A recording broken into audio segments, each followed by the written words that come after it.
오늘은 예수님의 세 번째 자기 증언에 대해서 말씀하고 있고요. 자신을 양의 문이라고 말씀하고 있습니다. 오늘 말씀 전하기 전에 이 앞에 사건을 좀 간단하게 정리하고 나누고 그러면서 자연스럽게 양의 문에 대해서 나눠야 될 것 같습니다. 이 앞에 말씀을 보면 예수님께서 가실 때 맹인한 사람을 만나게 됩니다. 제자들이 맹인을 보면서 예수님께 물어봅니다. 예수님, 이 맹인은 누구의 죄 때문에 맹인이 되었습니까? 라고 묻게 되었습니다.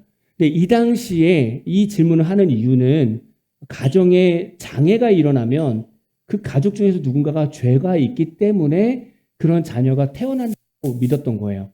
그래서 이 질문을 하게 됩니다. 예수님은 이 맹인된 이유를 뭐라고 얘기했냐면 그의 부모의 죄로 인함이 아니라 하나님이 하시는 일을 나타내고자 합니다. 라고 말씀합니다. 그리고 나서 예수님께서 땅에 침을 뱉으시고 이렇게 진흙을 이겨서 맹인의 눈에 발라주시고 그리고 실로암 못에 가서 씻으라고 말씀해 주셨어요. 그랬더니 맹인의 눈이 떠졌습니다. 사람들이 이제 전에 맹인이었던 이 사람을 데리고 바리새인들에게 데리고 갔어요. 근데 그때 얘기를 들어보니 그때가 안식일이었습니다. 그러니까 이 치유받았던 얘기를 들은 어떤 바리새인은 그때가 안식일이었는데 그러면서 이것을 치유한 예수는 그는 하나님으로부터 온 자가 아니다. 왜냐하면 안식일에 일을 했으니까. 그러면서 이 주제로 또 바리새인들 안에서 논쟁이 일어나기도 했습니다. 사람들은 맹인에게 치유해준 그를 어떠한 사람이냐고 묻자 맹인은 선지자입니다. 라고 대답을 하게 돼요. 유대인들은 그가 맹인이었다가 보게 된 게 믿어지지가 않는 거예요. 그래서 그의 부모를 불러옵니다. 그래서 다시 물어봅니다. 네 아들이 맞냐고. 그 부모가 그렇게 대답합니다. 맞아요. 제 아들 맞고요. 맹인의 삶도 맞습니다. 근데 어떻게 눈을 떴는지는 전 몰라요. 제 아들이 성인이니까 그 아들에게 물어보면 대답할 겁니다. 그랬더니 유대인이 이 바리새인들이 또 맹인을 두 번째 불러가지고 야, 너는 하나님께 영광 돌리고 너를 치유해준 그 사람은 죄인인 줄 알라. 이렇게 얘기합니다. 맹인이 뭐라고 얘기냐면 저는 죄인인지는 모르겠어요. 저는 그가 죄인인지는 모르겠는데 중요한 것은 제가 눈을 떠서 보고 있는 그겁니다. 그렇게 고백을 해요. 그러자 유대인들이 또 물어봅니다. 네가 어떻게 눈을 떴느냐? 라고 물어보면서 이 맹인을 괴롭혀요. 제가 몇 번 얘기합니까? 제가 그를 통해서 제가 눈을 떴다고요. 몇 번을 대답하면서 맹인은 괴롭힘을 당하게 되죠. 이렇게 유대인과 맹인과 대화를 하고 만남한 이후에 이 유대인이 맹인을 쫓아낸다는 말이 돌게 됐습니다. 그래서 예수님이 다시 이 맹인을 만나게 됩니다. 예수님께서 맹인을 다시 만나서 이렇게 말씀합니다. 네가 인자를 믿느냐? 라고 말씀하세요. 맹인이 주여 그가 누굽니까? 저 믿고 싶어요. 예수님께서 이렇게 말씀하시는 거예요. 네가 지금 그를 보고 있고 지금 너와 말하는 자가 그다 라고 말했더니 맹인이 네 주님 저 믿고 싶어요. 주인을 믿겠습니다. 주여 내가 믿나이다 이렇게 고백하게 돼요. 맹인이 이 고백 후에 예수님이 39절에 이렇게 말씀하세요. 내가 심판하러 이 세상에 왔으니 보지 못하는 자들은 보게 하고 보는 자들은 맹인이 되게 하려 함이라. 보지 못하는 자들은 처음에는 영적 진리에 대하여 무지했으나 예수님을 만나면서 영적 지각이 생긴 사람들을 말하고요. 보는 사람은 바리새인과 같이 율법에 대해서 정통한 사람, 스스로가 다 안다고 하는 사람을 말합니다. 그리고 예수님을 믿지 못하고 영적 진리를 깨닫지 못하고 죽었던 사람들을 말합니다. 이 말의 의미는 영원한 심판은 모든 사람들이 다 피할 수 없다는 거예요. 모든 사람에게 다 심판은 임한다는 거예요. 근데 이 맹인 사건을 말씀드렸지만 맹인은 많은 사람들한테 보호를 받아야 되는데 계속 정죄만 당하고 예수님을 만나고 그가 구원을 얻었지만 계속 그 사람은 보호를 받지 못하고 계속 정죄를 받게 됩니다. 맹인 사건이 있고 나서 예수님께서 세 번째 자신에 대해서 증언하시는 거예요. 요한복음 10장 7절. 그러므로 예수께서 다시 이르시되 내가 진실로 너희에게 말하노니 나는 양의 문이다. 이 사건이 지나면서 자연스럽게 나는 양의 문이다 라고 말씀하시는 거예요. 지금 예수님이 자신을 양의 문이라고 말씀하셨어요. 그러니까 이 당시에 양의 문이 어떤 역할을 하고 있는가 안다면 예수님이 왜 이 말씀을 하셨는지 우리는 충분히 이해할 수 있을 겁니다. 한번 사진 한번 볼까요? 기본적으로 이 당시에 양의 우리는 이렇게 생겼습니다. 돌을 쌓고 원형이라든가 네모, 이건 되게 잘 만든 거고요. 때로는 동굴 같은데 이런 데다 양을 넣어놓기도 합니다. 근데 보통 이렇게 돌을 쌓아놓고 거기에 양을 넣습니다. 이렇게 벽을 쌓아두는 이유는 늑대같이 짐승들이 넘어오지 못하도록, 그리고 도둑들이 넘어오지 못하도록 벽을 쌓는 겁니다. 심지어는 사람들, 이 도둑들이 넘어가지 못하도록 이 돌담 위에 이렇게 가시덩굴을 놓기도 한대요. 보시는 바와 같이 양 우리에는 문 한 개, 좁은 문 한 개만 만들어 놓습니다.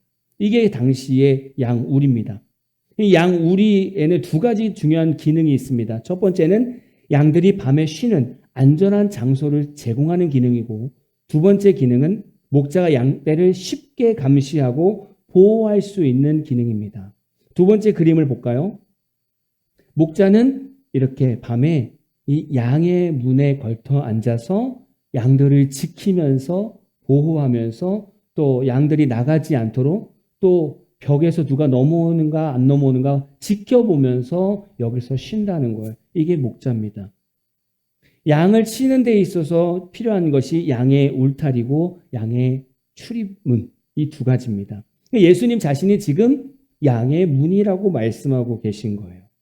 왜 예수님께서 이렇게 말씀하고 계실까? 우리가 하나씩 좀 풀어갔으면 좋겠습니다. 지금 현대시대를 살아가면서 지금 우리의 모습을 보니까 아까 맹인의 삶을 봤던 것처럼 우리가 참 많은 것을 놓치고 살았더라고요. 정말 열심히 살지만 인생의 본질을 놓치고 살아왔었습니다. 요즘 시대 사람들 얼마나 똑똑합니까? 얼마나 영리합니까? 그럼에도 우리 인생을 잘 보면 본질을 놓치고 비본질을 가지고 살아가는 인생이 너무나 많죠. 최근에 지금 핫 이슈가 있습니다. 뭐냐면 이 프랑스 올림픽에서 이 배드민턴 금메달리스트 안세영 씨가 협회와의 갈등을 인터뷰 통해서 이제 나간 그 대화가, 그 말이 지금 큰 화제가 되고 있습니다.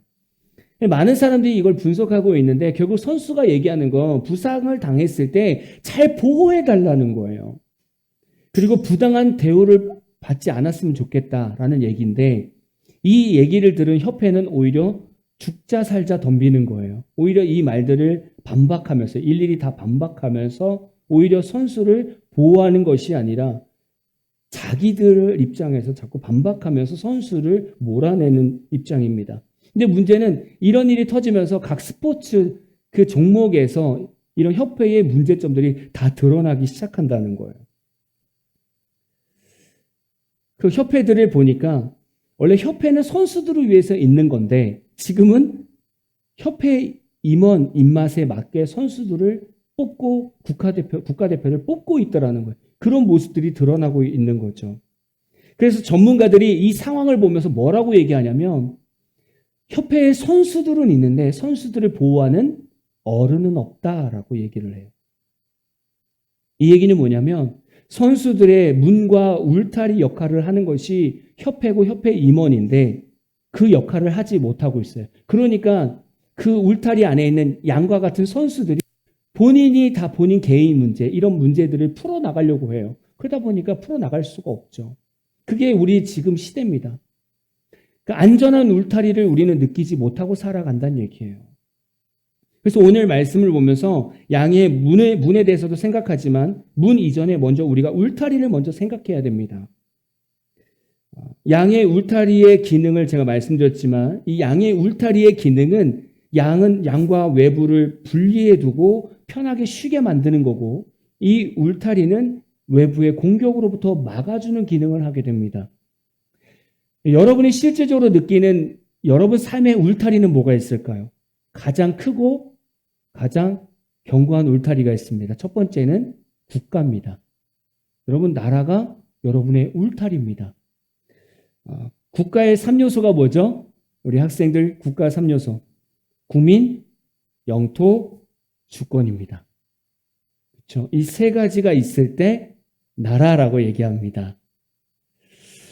제가 이제 파리 올림픽을 보면서 이 국가라는 걸 다시 한번 느끼게 돼요. 왜냐하면 한 국민으로서 대회 나가서 경기한다는 것, 그 얘기는 나라로 인정받는 영토가 있기 때문에 나가서 경기를 할 수 있는 거고, 그 나라의 주권이 있기 때문에 경기를 할 수 있는 거예요. 그러면서 그 올림픽 나간 우리나라 선수들을 보면서 괜히 내가 한국 국민이 됐다라는 그 자부심이 더 생기더라고요. 그게 울타리입니다. 만약에 국가라는 이 우리의 울타리가 없다면 어떤 일이 생길까요? 여러분 생각해 보셨습니까? 나라라는 울타리가 없다면 우리 삶에 어떤 일이 벌어지겠습니까? 주변에 있는 강한 국가들이 우리나라를 침범해서 우리를 식민지로 삼습니다. 식민지로 삼아서 재산을 빼앗고요. 자녀들을 빼앗고요. 여자와 남자를 끌고 가서 노예로 삼을 겁니다.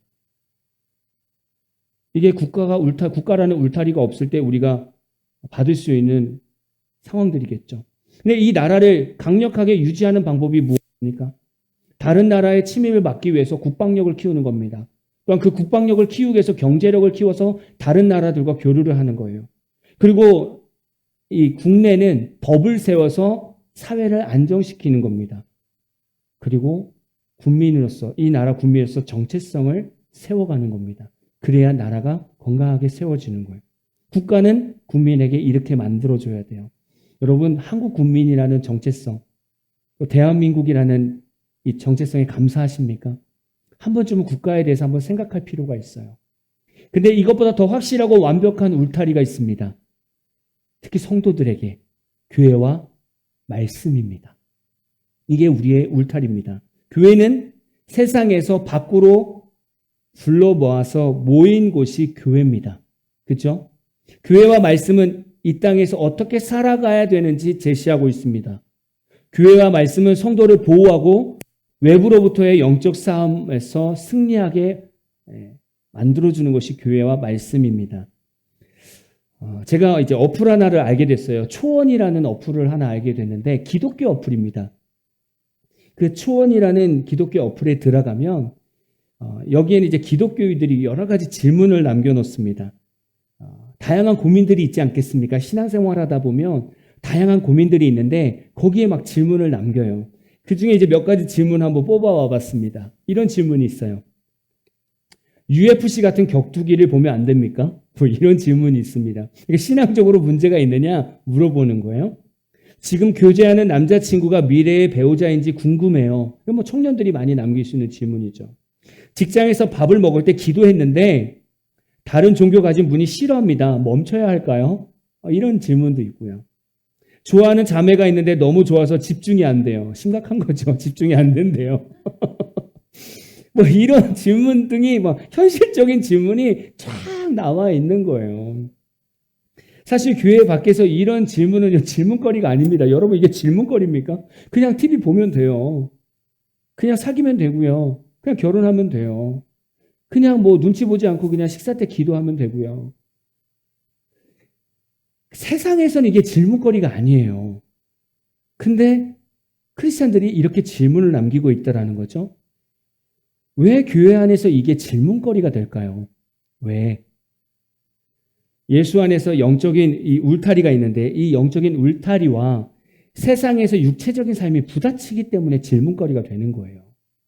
나는 예수님이라는 영적 울타리에 살고 있는데 실제 우리 육체는 세상에 살고 있잖아요. 그러니까 부딪히는 이런 삶들이 너무 많은 거예요.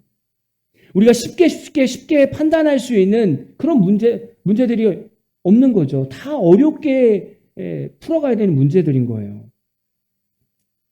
교회는 이 세상 문화 중에서 기독교인들의 생각과 마음을 무너뜨리는 것을 예민하게 반응하고 말씀과 또 하나님의 어떤 마음으로 성도들을 가르쳐야 됩니다.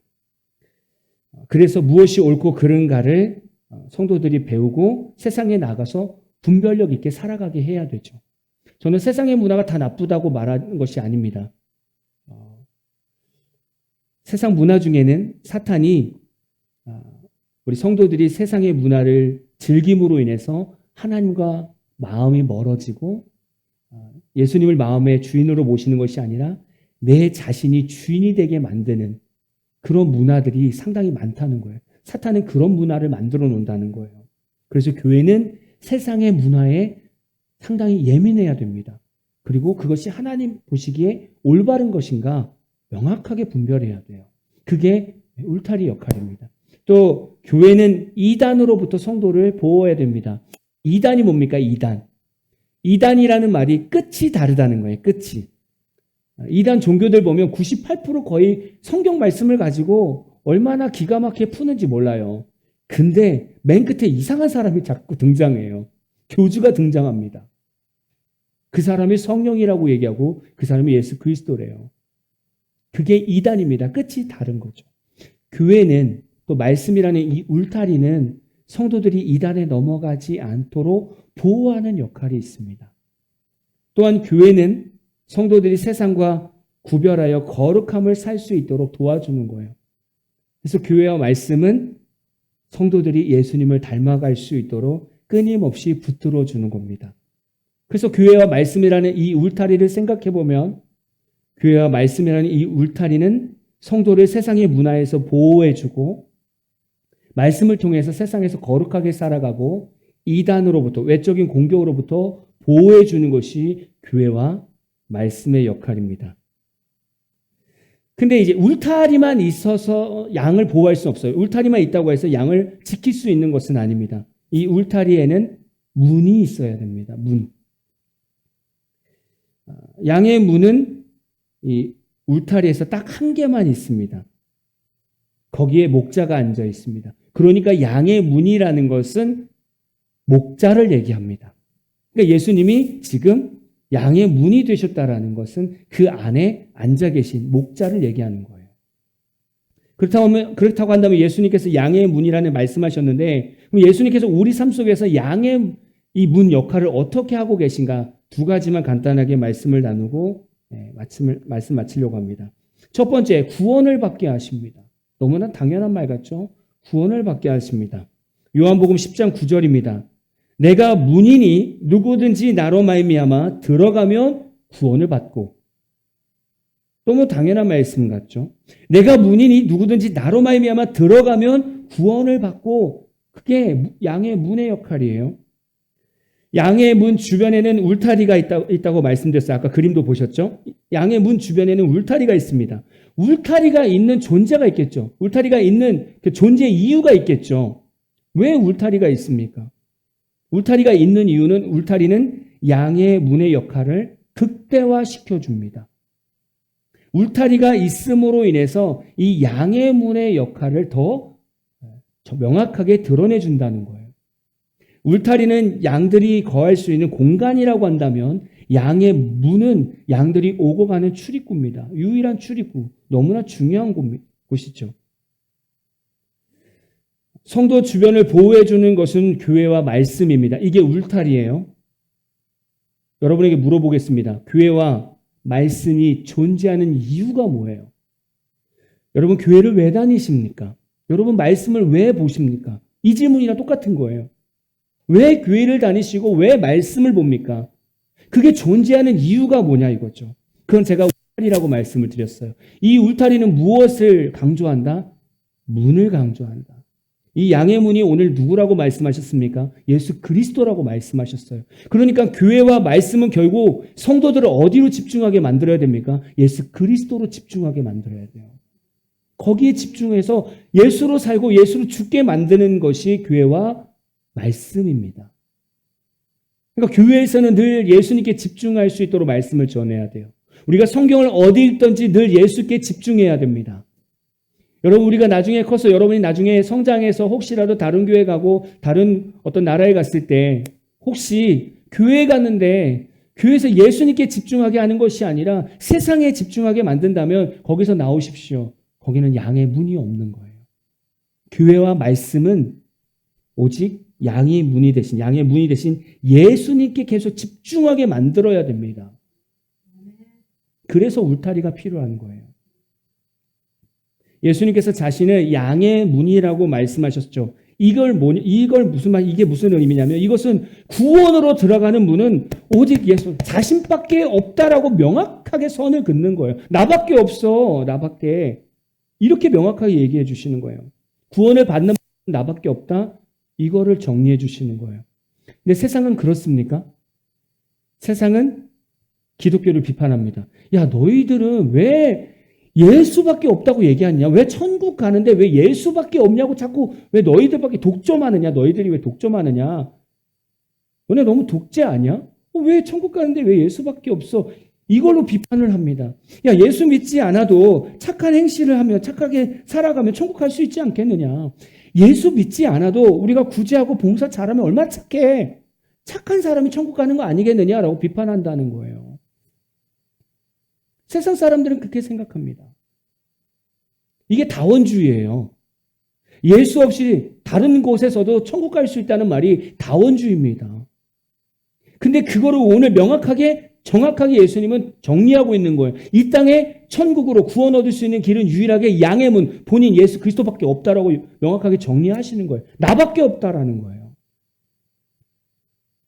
그래서 예수님을 믿는 우리는 어디에 집중해야 됩니까? 구원입니다. 우리가 예수님을 믿으면서 나가는 건 결국 구원에 집중하는 거예요. 여러분 구원을 받으셨습니까? 이 얘기는 뭐냐면 여러분 예수 믿으십니까? 이 얘기인 거예요. 여러분이 예수님께 계속 들어가고 있습니까? 이 말씀 드리는 거예요. 우리의 삶이 늘 예수님께 향해 있습니까? 결국 우리는 천국 갈 때까지 우리는 늘 예수님만 바라보면서 달려가는 거예요. 그렇죠? 예수님은 그렇게 우리에게 문이 되신다는 거예요.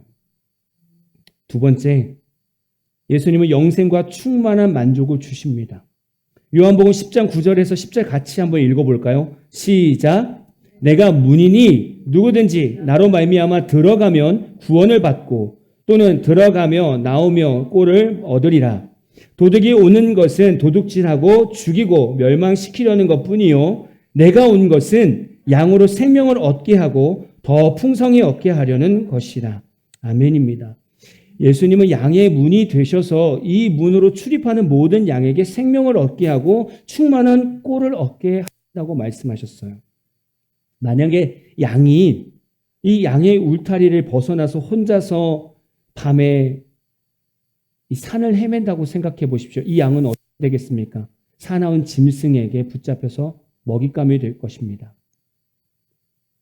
예수님께서는 양의 문이 되셔서 성도들을 자신 품에 안으셔서 이 험한 세상에서 죽음을 당하는 것, 지옥에 가는 것이 아니라 예수 안에서 생명을 얻고 소망을 얻게 하려고 주님께서 양의 문이 되셨다라고 고백하는 거예요. 우리에게 가르쳐 주시는 거예요.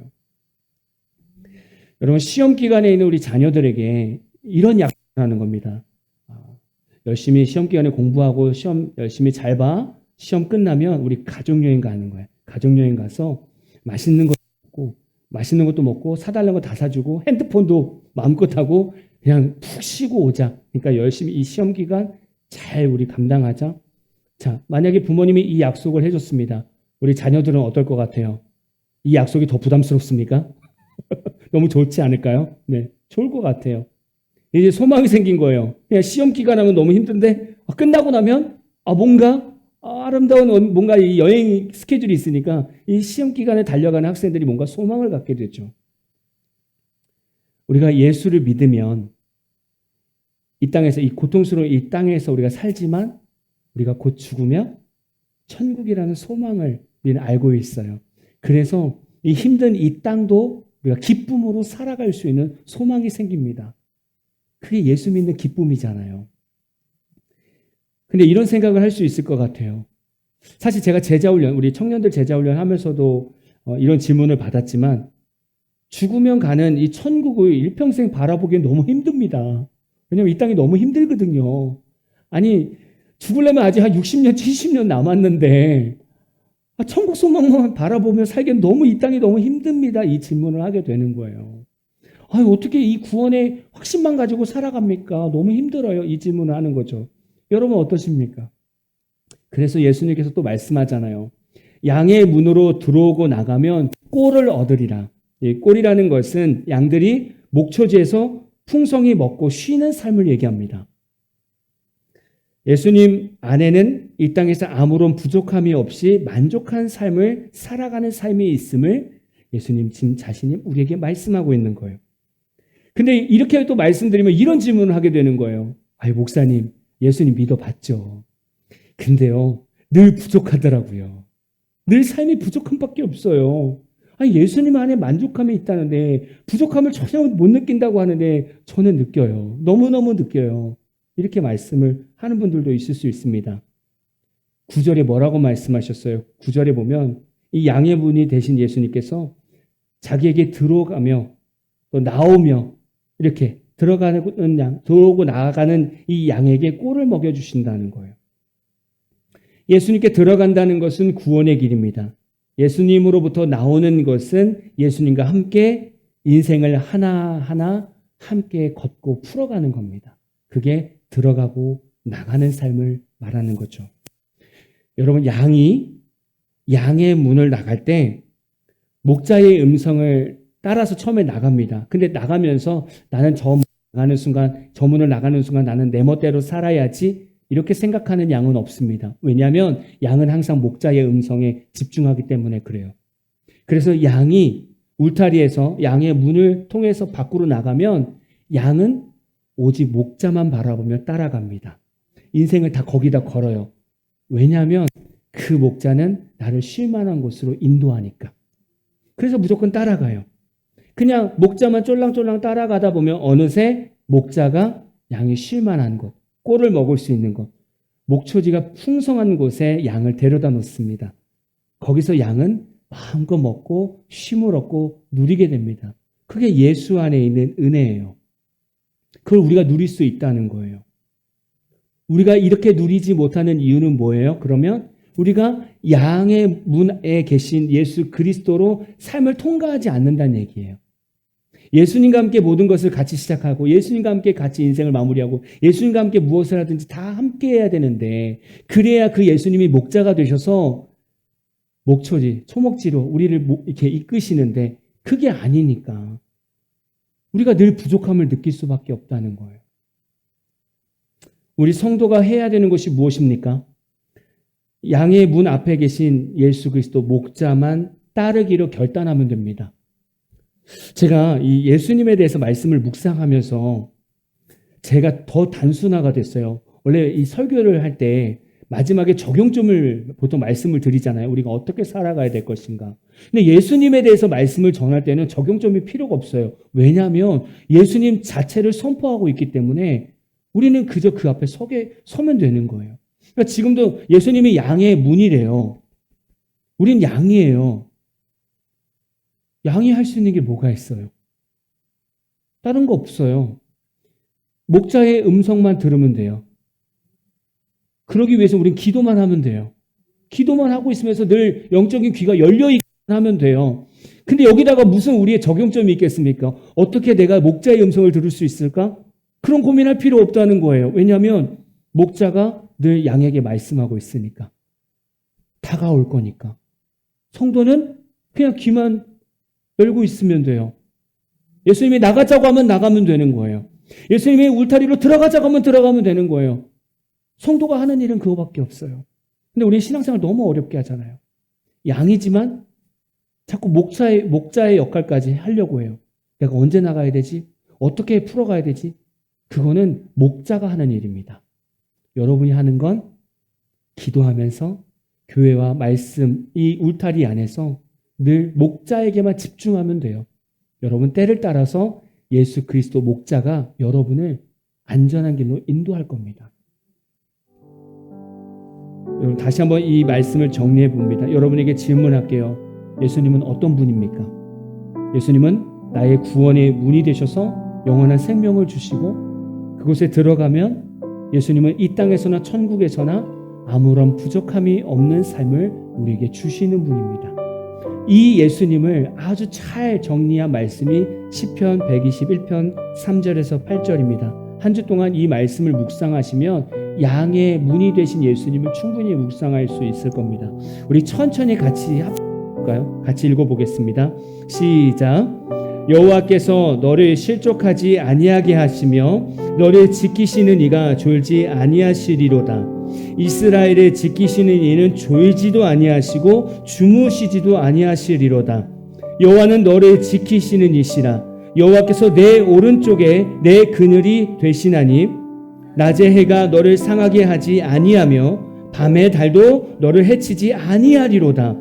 여호와께서 너를 지켜 모든 환난을 면하게 하시며 또 내 영혼을 지키시리로다. 여호와께서 너의 출입을 지금부터 영원까지 지키시리로다. 아멘입니까? 예수님께서 우리의 삶에 이 역할을 하신다는 거예요. 우리가 한 주간 살아가면서 어떤 예수님을 바라봐야 됩니까? 양의 문이 되신 예수님, 내 구원이 되시고 내가 그 문으로 들어가고 나아갈 때 내 삶에 꼴을 먹여주시고 나를 영원한 천국으로 인도해 주시 예수님만 바라보며 살면 되는 거예요. 여러분이 뭐 할 일이 있습니까? 없어요. 영적인 귀를 열고 예수님께만 집중하십시오. 목자가 알아서 여러분에게 말씀하고 인도하실 겁니다. 여러분이 한 주간 고백하는 것은 시편 121편 3절에서 8절, 예수님께서 우리에게 오늘도 행하시는 이 말씀을 묵상하면서 예수님과 동행하는 저와 여러분 되기를 진심으로 축복합니다.